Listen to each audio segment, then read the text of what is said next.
কি আর হবো? কি হয়েছে আব্বা আব্বা করে কে ভাবি? আর মা কইস না, ওই একটু পানি রোদে দিবার কইছি। বৌমা যতদিক কইলো, যতদিক শুনাইলো, তোর মা যদি বাড়তে থাকতো আজকে এগুলো হইতো না। কে মা না হারা বছর করছো তুমি না 2 দিন ধরে আইছো 2 দিন করে গাফলে গেছো গা বিয়ে বসে কেন দিকে তোমার বহাইতে পানি কামছে একটু পানি গরম করবার দিছি রোদে, শরীরটা ভালো না। যা কবা ভালো করে কবা বুঝছাও?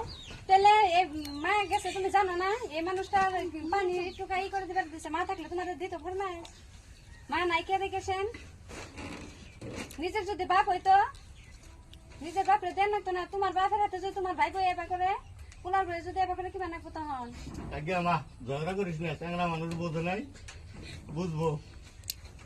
বই ওকে দিকে নিয়ে যাও, কিছু যার খাবার বুদ্ধি নিয়ে হবে দাও। না ওই যে কি বাজানি কয় 9 বছরের নিহি হয় না এর বুদ্ধি যদি বুড়া হয়ে যায় তাও হবো না খুঁজতে আসলে মানুষ আঙ্গ ভালোই পড়ছিল ভালো হবো। আমার পুত্রী গাফলাম ঠাকুর নাম জান না। বৌমার